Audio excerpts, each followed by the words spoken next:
YouTube channel के माध्यम से आप सभी भक्त यह सुन पा रहे हैं। बृहस्पतिवार, जिसको दूसरे शब्दों में गुरुवार कहते हैं, इसका व्रत किस प्रकार से किया जाता है और क्यों किया जाता है। तो आज गुरुवार है, बृहस्पतिवार है, थोड़ी सी इसकी जानकारी ले लेते हैं। आज का व्रत शिक्षाएं देता है, विद्या पढ़ाई को देता है, लेकिन यह बुद्धि का भी बहुत बड़ा विकास करता है। इससे पुत्र, संपदा, संपत्ति, विद्या मनोवांछित रूप में प्राप्त होती है, इसमें बिल्कुल कोई भी संशय नहीं है। गुरुवार के दिन सत्यनारायण भगवान की कथा सुनी जाए, सत्यनारायण भगवान का व्रत किया जाए। गुरुवार के दिन बृहस्पति जी महाराज की कथा सुनी जावे तो परिवार में सुख शांति रहती है। और यह व्रत प्राय माताएं अपने बच्चों के विवाह के लिए करती हैं। बेटी अच्छे घर में पहुंचे, आवाज आ रही है।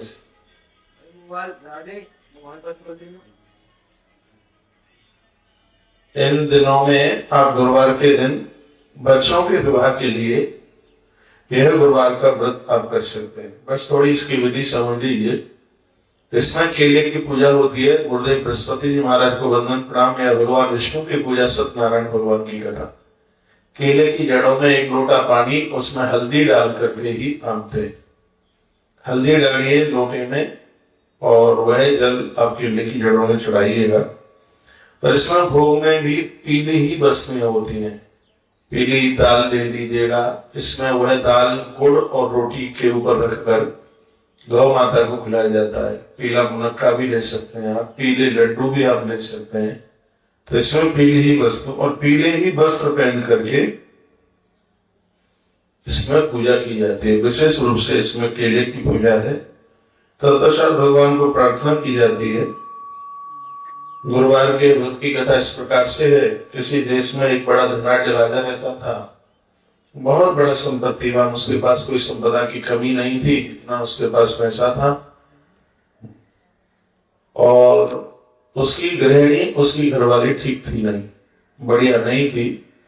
जब उसके दरवाजे पर कोई मांगने के लिए आता था तो वो ईश्वर को खोजती थी। एक दिन की बात थी, उसके दरवाजे पर, राजा तो घर पर था नहीं, बाहर कहीं गया था, दरवाजे पर कोई साधु मांगने के लिए आया। कहा भिक्षाम देही। ये अंदर से निकल करके आई और बोली कि ऐसे धन को तो मैं कुआ बावली में फेंक दूं जिसने मेरी नाक में दम कर रखी है, और यहाँ लोग मांगने के लिए चले ही आते हैं, और ये ऐसा धन मुझे अच्छा नहीं लगता। और वो महात्मा से आकर ऐसे आकर के बड़बड़ाने लगी। तब साधु ने कहा, लोग संपत्ति और संतान के लिए तरसते हैं और तुम ऐसे बोलती हो, ऐसा क्यों बोल रही हो। तो वह राजा की रानी कहने लगी कि इस धन ने मेरी नाक में दम कर रखा है, मुझे ऐसा धन नहीं चाहिए कि मांगने वाले दरवाजे पर खड़ी रहे। जब मैं देती हूँ तो मेरा कलेजा फटता है, इससे तो ये मेरे पास ना रहे तो आफत तो कट जाए। साधु ने कहा, ये नहीं रहेगा, मैं बता रहा हूं, वो काम कर लो। गुरुवार के दिन तुम अपना सिर धोना, गुरुवार के दिन कपड़े धोना, गुरुवार के दिन नाखून काटना। अपने पति को कहना कि गुरुवार के दिन वो बाल कटाए। तो पैसे की जाने की बात करती है तो एक एक रोटी के लिए तबाह हो जाएगी। कहने लगी, सब ढोंग है, ड्रामा, ऐसा कुछ नहीं होता। अब मैं गुरुवार को ही अपना सिर धोऊंगी, अब मैं गुरुवार को ही अपने नाखून काटूंगी, मैं गुरुवार को ही अपने हाथों से मैं कपड़े धोऊंगी, और पति को कहूंगी कि वो गुरुवार को ही अपने बाल कटाए। त्रिया हट। पति आया, जबरदस्ती से उसने कहा, बाल कटाओ, आज गुरुवार है। बेचारे को बाल केस कटाने पड़े। इसने कपड़े धोई, गुरुवार को अपना सिर धोया, और स्थिति ऐसे हुई 7 गुरुवार ही निकले थे। इसके पास, राजा के पास जितना था वो सब समाप्त हो गया, सब खत्म हो गया। राजा परिवार का भरण पोषण करने के लिए घर से बाहर देश विदेश निकला, लकड़ियां काट करके गुजारा कर रहा था। और यहाँ की स्थिति इतनी खराब हो गई थी राजा के जाने के बाद, सुबह खाने के बाद संध्या को व्यवस्था नहीं थी। स्थिति यह हुई कि इस रानी घर में 7 दिन तक चूल्हा नहीं जला। इसके आंख में आंसू आ गए। भूखा व्यक्ति क्या नहीं कर सकता।